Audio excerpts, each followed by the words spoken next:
हाय friends, मैं हूं Manav. Welcome to movie shoovie. Positivity जिंदा है और जिन लोगों की पॉजिटिविटी जिंदा थी उन्होंने अच्छी मूवी बनाने की कोशिश करी और वो जो कोशिश है वो काफ़ी कामयाब हुई। करीबन 550 करोड़ रुपए वर्ल्ड वाइड कलेक्शन उसका हो चुका है, बच्चों की बहुत अच्छी बात है, उनके लिए अच्छा है और हमारे लिए भी अच्छा। अच्छी मूवीज़ बनाते रहो, इसके बाद और अच्छी मूवीज़ आए, हम तो यही चाहते हैं। हाईलाइट ये है कि एक अच्छी मैंने इंटरैक्शन सुनी और उसके बारे में बात करना ज़रूरी है। क्या क्या हाइलाइट्स रहे उसके बारे में बात करना ज़रूरी है।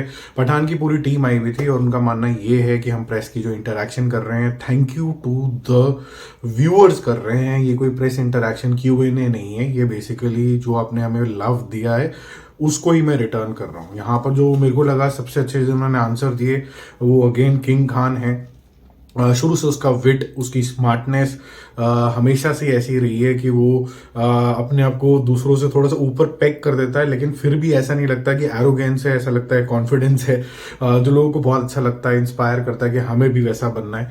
और काफ़ी हद तक उसने फिल्म इंडस्ट्री के बारे में बात करी, लेकिन जब कंक्लूजन करने लगे तो एक बहुत इंपॉर्टेंट बात बोली कि जब कभी भी कोई भी मूवी बनती है, चाहे वो हिंदी सिनेमा में बने, ईस्ट में बने, साउथ में बने, जिस भी लोकेशन में बने, पर्पस सिर्फ यही होता है कि लोग उससे एंटरटेन हो, चाहे वो कैरेक्टर पॉजिटिव हो चाहे वो कैरेक्टर नेगेटिव हो। हम चाहते यही है कि इससे आप एंटरटेन हो, इसके अलावा इसमें कोई और इंटेंशन नहीं होती है। और मेरे को ये बात इसलिए अच्छी लगी क्योंकि मूवी शूवी के चैनल के ऊपर हमारी भी एक छोटी सी कोशिश है। छोटे ही सब्सक्राइबर्स हैं, हमारा बेस कोई बहुत ज़्यादा बड़ा नहीं है, ये हमें पता है। लेकिन हमारी जो कोशिश है उसकी स्काई इज द लिमिट है। वो 30,000 या 40,000 सब्सक्राइबर से नहीं देखते, उसका जो जज्बा है वो बहुत ज़्यादा बड़ा है। वो वर्ल्ड यूनिवर्स में जो पूरी पॉपुलेशन है उससे बड़ा है और जिसमें हम ये बोलते हैं कि पॉजिटिविटी जिंदा है।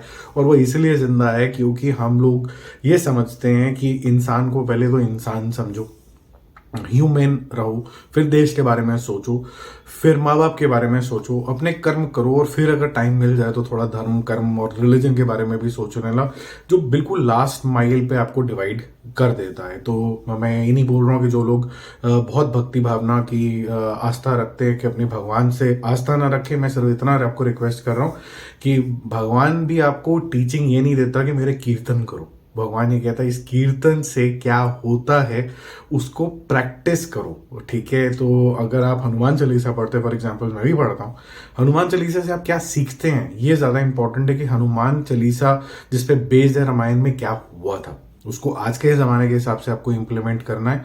और वहाँ पर बहुत गहरी दोस्ती, आस्था रामचंद्र जी और हनुमान जी के बारे में दिखाई थी। एक दूसरे के लिए ट्रस्ट था और जिस तरीके की भावना यहाँ पर दिखाई गई थी कि खुद हनुमान जी सक्षम थे सबको हरा के सीता माता को लाने के लिए, लेकिन उन्होंने बोला लेकिन ये जो है ये धर्म के अगेंस्ट होगा, एक पति को ही अपनी पत्नी को लाना चाहिए। ये सब सीख है। तो यहाँ पर इस ज़माने में आप क्या कैसे उसको इम्प्लीमेंट कर सकते हो वो देखने वाली बात होती है। हर समय में चेंजेस आते हैं, कुछ चीज़ें प्रैक्टिकल नहीं होती जो पहले प्रैक्टिकल होती थी, तो चेंजेस आते रहते हैं। वो चेंजेस जो अच्छे विद्वान हैं उनको समझ में आता है कि रामायण कैसे डिफरेंट थी। जब दूसरा उनका जो भी वर्जन था, नंबर तो मुझे नहीं पता, विष्णु जी का जब दोबारा से एज अ कृष्ण के ऊपर अवतार आया था तो बिल्कुल अलग था। एनीवेज, ज्ञान की बातें तो इधर उधर की हो गई। ये कभी कभी मैं बहक जाता हूँ, ऐसे ज्ञान देने लग जाता हूँ। लेकिन मुद्दे की बात ये है कि एंटरटेनमेंट को एंटरटेनमेंट की तरह ही लेना चाहिए, उसको पॉलिटिकल नहीं बनाना चाहिए। और जब आप पॉलिटिकल नहीं बनाते हो तो आपको हर चीज़ अच्छी, सुहानी, गुड मूड विद फैमिली, ये सब चीज़ें लगने लग जाती हैं। और जब ये लगने लग जाती हैं तो आपको बिल्कुल भी नहीं लगता कि ये कलर क्या है या फिर ये किसी ने किसको क्या बोल दिया है या फिर हमारा ये एक्टर जो है हिंदुस्तानी है, ये नेगेटिव कैसे हो सकता है। ये सारी चीज़ें आपके दिमाग से हट जाती हैं। आप इसको सिर्फ एंटरटेनमेंट के लिए लेते हो और आप ये समझते हो कि ये इंसान जब घर में बैकपैक करके जाएगा तब तो ये अच्छा है, ये सिर्फ अपना पात्र निभा रहा है। फॉर एग्जाम्पल जो प्राण साहब थे, लोग इंडस्ट्री में उनके नाम से स्वेयर करते हैं कि उनसे अच्छा जेंटलमैन ही नहीं था, लेकिन उन्होंने मोस्टली जो है नेगेटिव यादगार रोल करे। तो ये जो सारी कॉन्वर्सेशन है ये इतनी ज़्यादा पॉजिटिव थी। और जिस तरीके से ये भी हल्ला हुआ कि जी जॉन और शाहरुख एक दूसरे को बिल्कुल ही मारने पे उतर आए हैं, ये तो बनती ही नहीं है आपकी। वो नंबर 1 क्रिटिक भाई साहब ने भी कोई एक वीडियो बना दिया, ये सब बना दिया, लोग उसको बिलीव करने लग गए। बट आप ये अगर देखते हो प्रेस इंटरैक्शन, आप हैरान हो जाओगे कि एक्टर्स के अंदर क्या बॉन्ड है। और मैं यहाँ तक बोलूँगा कि सिर्फ ऐसा नहीं है कि इस हिंदी सिनेमा में बॉन्ड है, हिंदी सिनेमा में बॉन्ड है, साउथ की सिनेमा में बॉन्ड है, इंटर सिनेमा भी बहुत ज़्यादा बॉन्ड है।